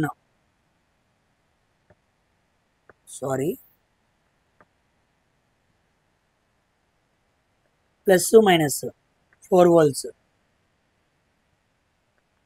plus minus 6 volts. ఇది అనమాట సర్క్యూట్. ఓకేనా, ఇప్పుడు మనం ఫైండ్ V1 అడుగుతాడు క్వశ్చన్లో. ఫైండ్ V1 = అని అడుగుతుంటాడు. ఇప్పుడు చూడండి, ఫస్ట్ మనం ఇది ఒక క్లోజ్డ్ లూప్, అవునా కాదా. ముందు ఒక క్లోజ్డ్ లూప్లోనే మనం ఏం అప్లై చేయాలి, KVL అనే దాన్ని అప్లై చేయాలి. క్లోజ్డ్ లూప్ లాకుండా మనం అప్లై చేయకూడదు, గుర్తుపెట్టుకోండి. ఓకేనా, సరే ఇప్పుడు చేయాలనుకోండి, స్టార్టింగ్ నుంచి మొదలు పెడదాం. పైనుంచి అంటే పైనుంచి, కింద నుంచి అంటే కింద నుంచి. ఇదిగోండి ఇక్కడ నుంచి మొదలు పెడుతున్నాను, ఇక్కడ నుంచి మొదలుపెట్టి మరి అక్కడికే రావాలి. ఫస్ట్ మైనస్ V1, నెక్స్ట్ ఇక్కడ నుంచి ఇక్కడికి వచ్చాను, ఫస్ట్ మైనస్ V1, తర్వాత ఇలా వస్తే -4, తర్వాత ఇలా పక్కకు వస్తే -6, అలా ఇలా పైకి వెళ్ళి ఇక్కడికి వస్తే +5, ముందు ప్లస్ ఉంది కదా. నెక్స్ట్ ఇలా వస్తే ముందు మైనస్ ఉంది, -10 = 0.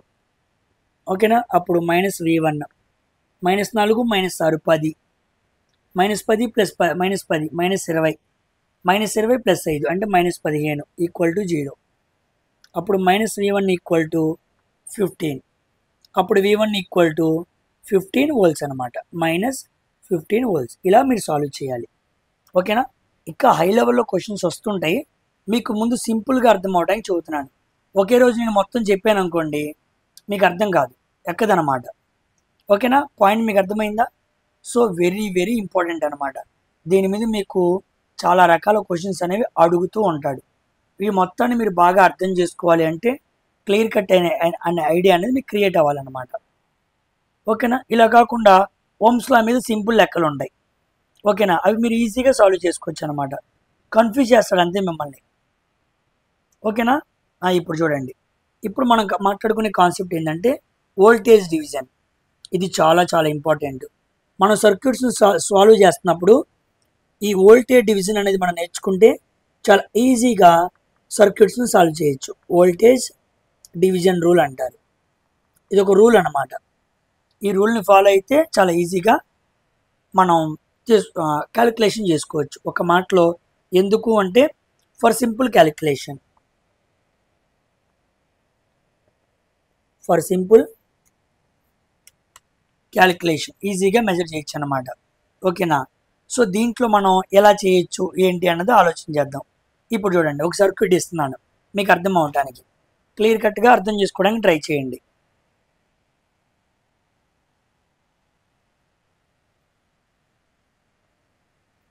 ఇలా సర్క్యూట్స్ ఇచ్చాడు, ఇది ప్లస్ ఇది మైనస్, ఇది ప్లస్ ఇది మైనస్. ఓకేనా? ఇది ఏమో R1, ఇది ఏమో R2. R1 దగ్గర ఉన్న వోల్టేజ్ ఎంత? V1. R2 దగ్గర ఉన్న వోల్టేజ్ ఎంత? V2 అన్నమాట.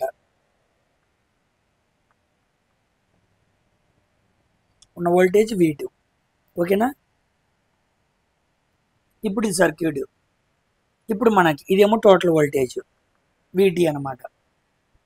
ఓకేనా? ఇప్పుడు మనకి టోటల్ వోల్టేజ్ ఇస్తాడు, మనల్ని V1 V2 కనుక్కోమంటాడు. So to find V1 voltage కావాలంటే చూడండి, ఫార్ములా చదువుతున్నాను. టోటల్ వోల్టేజ్ VT ఇంటూ మనం ఏ రెసిస్టర్లో వోల్టేజ్ కనుక్కోమంటున్నాం, ఇదిగోండి R1 దగ్గర ఉన్న వోల్టేజ్ ఎంత? R1 రెసిస్టర్ దగ్గర ఉన్న వోల్టేజ్ ఎంత? V1. సో నేను V1 అడిగాను కాబట్టి R1నే రాయాలి. వోల్టేజ్ డివిజన్ రూల్లో దేని దగ్గర వోల్టేజ్ కావాలో ఆ రెసిస్టర్ పైన రాసుకోవాలి, కింద టోటల్ రెసిస్టెన్స్ రాయాలి. ఉదాహరణకి నేను అడిగింది ఏంటి? V1 అనేది ఎక్కడ ఉంది? R1 దగ్గర ఉంది. So R1 by R1 plus R2 అనమాట. ఇది formula number 1. Very very important, ఈజీగా సాల్వ్ చేయడానికి పద్ధతి అనమాట. ఓకేనా? పాయింట్ క్లియర్గా అర్థమైందా మీకు? నెక్స్ట్ ఇప్పుడు V2 వోల్టేజ్, V2 వోల్టేజ్ ఎంత అంటే ఇదిగోండి టోటల్ వోల్టేజ్ VT ఇంటూ ఏ రెసిస్టర్ దగ్గర ఉంది? V2 R2 దగ్గర ఉంది, R2 by R1 plus R2 అనమాట. ఇది సెకండ్ ఈక్వేషన్. ఓకేనా? ఇలా మనల్ని ఎగ్జామ్స్లో అడుగుతూ ఉంటాడు, మనం చేయగలగాలన్నమాట, అర్థం చేసుకోగలగాలి. దీన్ని వోల్టేజ్ డివిజన్ రూల్ అంటారు. వెరీ వెరీ ఇంపార్టెంట్, ఎగ్జామ్స్లో బాగా అడిగే క్వశ్చన్ అనమాట. ఇది చాలామంది మిస్ అవుతూ ఉంటారు, మనం తప్పుపోకుండా చాలా జాగ్రత్తగా చేసుకోగలగాలి. ఓకేనా? వీటి మీద నేను ప్రాబ్లమ్స్ చేపిస్తాను, మీరు ఇబ్బంది పడాల్సిన పని ఏమీ లేదు, మీకు అవగాహన కోసం ముందు చెబుతున్నాను. Next current division rule.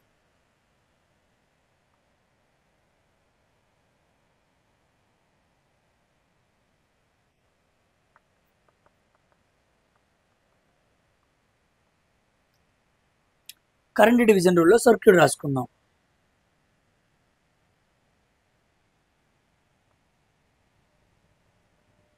ఇలా ఉంది సర్క్యూట్. ఇదేమో R1, ఇదేమో R2, ఇది జంక్షన్. ఓకేనా? ఇది ప్లస్, ఇది మైనస్, ఇది వోల్టేజ్ సోర్స్. ఇక్కడ కరెంటు I, దీంట్లోకి వెళ్ళే కరెంటు I1, దీంట్లోకి వెళ్ళే కరెంటు I2. ఇప్పుడు మనకి I1 కావాలి, వీ నీడ్ I1 కావాలంటే టోటల్ కరెంట్ రాసుకోవాలి.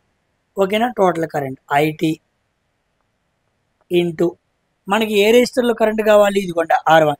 I1 దేంట్లోకి వెళ్తుంది? R1, దానికి ఆపోజిట్ రెసిస్టర్ రాసుకోవాలన్నమాట. So I2 into R2 by R1 plus R2 అనమాట.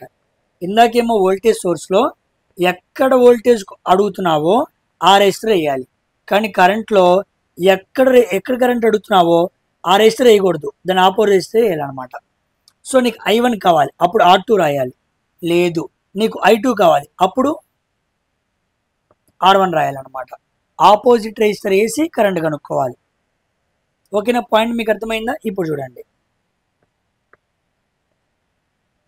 I2 అంటే టోటల్ కరెంట్ ఇంటూ ఇప్పుడు R1 రాయాలన్నమాట. ఆపోజిట్ వన్ రాయాలి, R1 ప్లస్ R2. ఇదన్నమాట. ఇవి రెండు చాలా ఇంపార్టెంట్. ఒక పక్కన వోల్టేజ్ డివిజన్ రూల్, ఇంకో పక్కన current division rule. Very very important. ఉదాహరణకి మీకు ఎగ్జామ్స్లో ఎంత బాగా ఉపయోగపడితే చూద్దాం చూడండి. ఇవన్నీ నేను చెప్పిన తర్వాత వైసీడీ లాంటి బుక్స్లో ప్రాక్టీస్ చేసుకోవాలి. నేను కాస్త హై లెవెల్లోనే చదువుతున్నాను కాబట్టి మీకు ఇంకా ఈజీగా ఉండిద్ది. ఓకేనా? ఇంకెలా ఉండిద్ది ఏంటి అనేది కాన్సెప్ట్ నేర్చుకున్న తర్వాత మీరు వెళ్ళి మనసు పెట్టి చేయాలి. ప్రాక్టీస్ చేస్తేనే వస్తాయి అన్నమాట. చూడండి, ఇది ఒక రెసిస్టర్ తీసుకున్నాను, ఇక్కడ ఒక రెసిస్టర్ తీసుకున్నాను. ఓకేనా? ఇక్కడేమో 120 amps కరెంట్ ఇచ్చాను. ఓకేనా? ఇక్కడేమో కరెంట్ I అనమాట, ఇక్కడేమో I1, ఇక్కడేమో I2. ఇది ఇప్పుడు రెసిస్టర్స్ ఇస్తున్నాను. ఇదేమో 70 ohms, 70 ohms, ఇదేమో 50 ohms. ఇలా మిమ్మల్ని సర్క్యూట్ ఇస్తాడు. ఇచ్చి ఫైండ్ I1 రేషియో I2 అంటాడు. I1కి I2కి రేషియో అంతా అంటాడు. చూసారా? ఇప్పుడు ఏం చేయాలి, ఏది అప్లై చేయాలి అన్నది తెలియాలంటే ముందు ఇలా రెండు రెసిస్టర్స్ ఇలా కనెక్ట్ అయినప్పుడు కరెంట్, టోటల్ కరెంట్ ఇచ్చినప్పుడు నేను కరెంట్ డివిజన్ రూల్ తెలుసుకోవచ్చు కదా. నాకు ఫార్ములా చెప్పారు కదా అన్న ఐడియా మీకు క్రియేట్ అవ్వాలన్నమాట.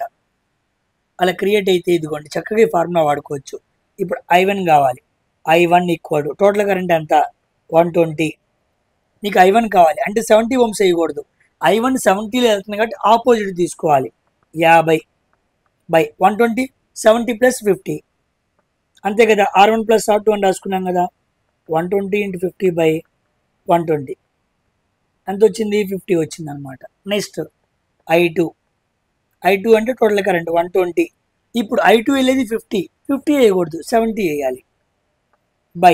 70 + 50 అప్పుడు 120 × 70/120 ఎంత వచ్చింది? 70 వచ్చింది.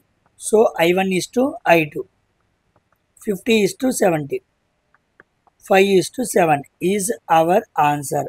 అలా నువ్వు సాల్వ్ చేయాలి. ఎగ్జామ్స్లో ఇలాగే అడుగుతుంటాడు, సర్క్యూట్ని మారుస్తూ ఉంటాడు, మిమ్మల్ని ఏదో కన్ఫ్యూజ్ చేస్తాడు, భయపెడతాడు అనమాట. భయపెట్టి ఏదో చేద్దాం అనుకుంటాడు, అంత ఏమీ ఉండదు. ఓకేనా? మీకు అర్థమైతే క్లియర్గా చేసుకోవచ్చు. డౌట్ ఏం లేదు కదా. ఓకేనా? ఇప్పుడు ఇలాంటిది ఇంకోటి ఇస్తాను చూడండి.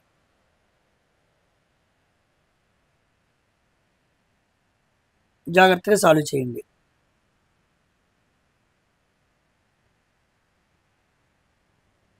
ఇది ఒక సర్క్యూట్. నెక్స్ట్ ఇది ఒక సర్క్యూట్.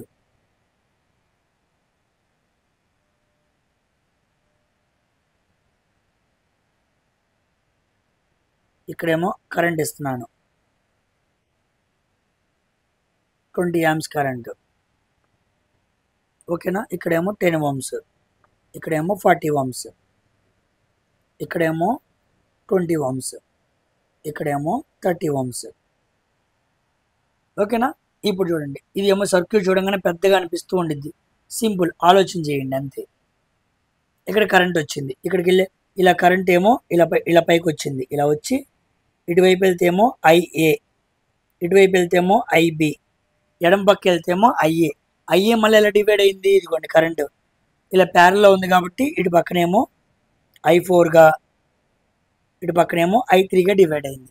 ఇటు పక్కన IB అనే కరెంటు ప్యారల్గా ఉంది కాబట్టి I2, I1గా డివైడ్ అయింది. చూసారా? కరెంట్ ఎలా డివైడ్ అయిందో ఏందో రాసుకున్నాం. ఓకేనా? ఇప్పుడు మనం జాగ్రత్తగా IA కనుక్కోవాలన్నమాట. ఓకేనా? ఇవి రెండు ఎలా ఉన్నాయి? ముందు సర్క్యూట్ మార్చుకొని రాసుకోవాలి. చూడండి, ఇవి రెండు ఎలాగున్నాయి? ప్యారల్గా ఉన్నాయి. అంతే కదా. 10 40 ఓమ్స్ ఎలా ఉన్నాయి, ప్యారల్గా ఉన్నాయి. అప్పుడు 10 × 40/10 + 40 ఎంత వచ్చింది, 50 అనమాట. 0 0 5 1 5 8. అసలు ఈ మొత్తం బదులు నేను ఏం రాసుకోవచ్చు, 8 ఓమ్స్ రాసుకోవచ్చు. అంతే కదా. ఇప్పుడు ఇటు పక్కన చూడండి, ఇదేమో 20, ఇదేమో 30. రెండు ఎలా ఉన్నాయి, ప్యారల్గా ఉన్నాయి. 20 × 30/20 + 30 50. 0 0 5 6 6 ఎంత, 12 ఓమ్స్. సో ఈ మొత్తాన్ని బదులు నేను 12 ఓమ్స్ రాసుకోవచ్చు. ఓకేనా, అంతేనా. ఇప్పుడు చూడండి ఆ సర్క్యూట్ ఎలా రాస్తున్నాను. ఇక్కడేమో 8 ఓమ్స్, ఇదేమో 20 amps, ఇదేమో 12 ఓమ్స్. చూసారా, ఇంత పెద్ద సర్క్యూట్ని చూసారా, సింపుల్గా మార్చేసాను. ఇప్పుడు వోల్టేజ్ సోర్స్ ఎక్కడ ఉంది, మధ్యలో ఉంది. దాన్ని పక్కకి చేస్తున్నా, అంత షంట్గానే ఉంది కదా. సో షంట్గా తీసుకుంటే సరిపోయింది. ఇది దీనికి ప్యారల్గా ఉంది, ఇది దీనికి ప్యారల్గా ఉంది. సో సర్క్యూట్ని రీమాడిఫై చేసుకుంటున్నాను నా ప్రిఫరెన్స్ కోసం ఈజీగా. ఇదిగోండి 20 amps రాశాను. ఇదేమో 8 ఓమ్స్, ఇదేమో 12 ఓమ్స్. 8 ఓమ్స్లోకి వెళ్ళే కరెంట్ మనం ఏమనుకున్నాం ఇందాక, ఇదిగోండి ఐఏ అంటే ఇది అనమాట. 12 ఓమ్స్లో వెళ్ళేది ఐబి అనమాట. అంతే కదా. ఇదిగోండి ఇక్కడికి వెళ్తుంది, ఈ మొత్తం కలిపి 8 ఓమ్స్, దాంట్లోకి వెళ్ళే కరెంట్ ఐఏ, ఇదిగో రాశాను. ఈ మొత్తం కలిపి 12 ఓమ్స్, దాంట్లోకి వెళ్ళే కరెంటు ఇదిగోండి ఐబి. ఇప్పుడు simple, applying current rule, current division rule. Applying current division rule అనమాట. చూడండి, నాకు కావాల్సింది ఏంటి, IA equal to total current IT into opposite 12/8 + 12. IA equal to 12 అంటే ఎంత, 20 టోటల్ కరెంటు. 20 × 12/12 + 8 20. కొట్టేస్తే ఎంత వచ్చింది, నాకు 12 amps వచ్చింది. I1 ఐఏ వచ్చేసింది. ఓకేనా, ఐఏ సింపుల్గా వచ్చేసింది. నెక్స్ట్ ఐబి అంటే total current IT into opposite 8 ఓమ్స్/8 + 12 అనమాట. అప్పుడు ఐబి ఈక్వల్ టు ఐటీ అంటే 20 × 8/20 8 + 12 20 20 క్యాన్సిల్ అయిపోయింది. ఎంత మిగిలింది, 8 ohms. Okay, I A equal to 12 amps, ohms కాదు amps. I B equal to 8 amps అనమాట. సింపుల్. ఓకేనా. ఇప్పుడు నాకేమడుగుతాడు, I4 అడుగుతాడు. ఇప్పుడు చూడండి, ఇక్కడ కరెంట్ ఏమైంది, ఇక్కడ వరకు కరెంట్ ఏమొచ్చేసింది నాకు, ఇదిగోండి ఐఏ 12 amps కదా. ఇదిగోండి ఇక్కడ వచ్చిన ఐఏ అనేది 12 amps, ఇదిగోండి ఇక్కడ 12 amps. మరి ఇక్కడ కూడా కరెంట్ ఏమవుతుంది, డివిజన్ అవుతుంది. అక్కడ కూడా కరెంట్ డివిజన్ చేసుకోవాలి. ఉదాహరణకి I4 అడిగాడు అనుకోండి, I4 ఇక్కడ టోటల్ కరెంట్ అంతా ఐఏ ఇంటూ ఆపోజిట్ రెసిస్టర్ ఏంటి, 40 ఓమ్స్/10 + 40 అనమాట. I4 ఈక్వల్ టు ఐఏ ఎంత వచ్చింది, 12 × 40/50.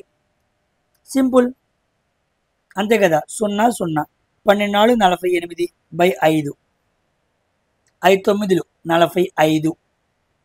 అంతే కదా, 45 3 మిగిలింది, 5 6 30. So I4 equal to 9.6 amps అనమాట. చూసారా, అంటే మొత్తం ఎంత, 12 amps. చూడండి ఇక్కడ మొత్తం ఏమో 12 amps, ఇక్కడేమో 9.6 వచ్చింది. మిగిలిపోయిందంట 2.4. అంటే ఇక్కడేమో I4 అంటే 9.6 అయితే I3 ఎంత మిగిలిపోయింది, 2.4. 9.6 2.4 కలిపితే 12 volts వచ్చింది అనమాట. అలా మీరు సాల్వ్ చేయాలి.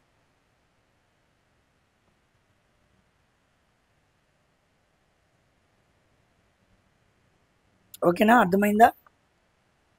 అలా చక్కగా సాల్వ్ చేసుకుంటూ వెళ్ళాలి. సింపుల్. డివిజన్ రూల్ మీకు అర్థమైతే చాలా చక్కగా ప్రతిదాన్ని చేసుకుంటూ వెళ్ళచ్చు. ఒకవేళ డివిజన్ రూల్ మీకు అర్థం కాలేదనుకోండి, మీరు అక్కడే ఇబ్బంది పడతారు. ఆ క్వశ్చన్ చేయడం దగ్గరే మీరు ఇబ్బంది పడుతూ ఉంటారు. ఓకేనా, డౌట్ ఏం లేదు కదా. దీని గురించి ఇంకేమైనా చిన్న కాన్సెప్చువల్ క్వశ్చన్స్ ఉంటే మనం వాటిని మాట్లాడుకుందాం. కొన్నిసార్లు సర్క్యూట్ని మనమే మార్చుకోవాల్సి వచ్చింది, అప్పుడు చాలా జాగ్రత్తగా సాల్వ్ చేసుకోవాలన్నమాట. అంతే, లేకపోతే ఇబ్బంది ఏమీ ఉండదు. ఓకేనా. సో రెసిస్టెన్స్ మీద, కేవీఎల్ మీద, కేసీఎల్ మీద చిన్నపాటి ప్రాక్టీస్ అనమాట. నెక్స్ట్ వీడియోలో మనం ప్రాక్టీస్ మాట్లాడుకుందాం. ఓకేనా. ఎటువంటి క్వశ్చన్స్ అడుగుతున్నాడు ఏంటి అనేది కొన్ని మాట్లాడతాను. ఆ తర్వాత కెపాసిటర్ మాట్లాడతాను. కెపాసిటర్కి మళ్ళీ కెపాసిటెన్స్ ఏంటి, కెపాసిటెన్స్ సిరీస్ ఏంటి, ప్యారల్ ఏంటి, ఆ విషయాలు మాట్లాడుకుందాం. ఓకేనా. ఆ తర్వాత ఇండక్టర్ అనమాట. ఇండక్టర్ అంటే ఏంటి, ఇండక్టర్లో ఏముంటాయి, తర్వాత ఏసీ కరెంటు, డీసీ కరెంటు, ఈ పాయింట్లు మాట్లాడుకుంటే మనకి ఇంకా అయిపోయింది అనమాట. ముఖ్యంగా ఇదే మనం మాట్లాడుకోవాల్సింది. ఓకేనా. సో ఎలక్ట్రిసిటీ అనే యూనిట్ కూడా నెక్స్ట్ వీడియోలో కంప్లీట్గా క్లియర్ చేస్తాను. ప్రాక్టీస్ చేద్దాం. కెపాసిటీ యూనిట్ గురించి మాట్లాడుకుందాం, ఏసీ డీసీ కరెంట్స్ గురించి మాట్లాడుకుందాం. ఓకేనా. సో ఎవరైతే నా ఛానల్ని డైలీ చూస్తున్నారో వాళ్ళందరూ కూడా సబ్స్క్రైబ్ చేసుకోవడం మర్చిపోద్దు. మరొక వీడియోతో మరొకసారి కలుద్దాం. Until then, thank you very much for watching my video. Don't forget to subscribe Science for Railways.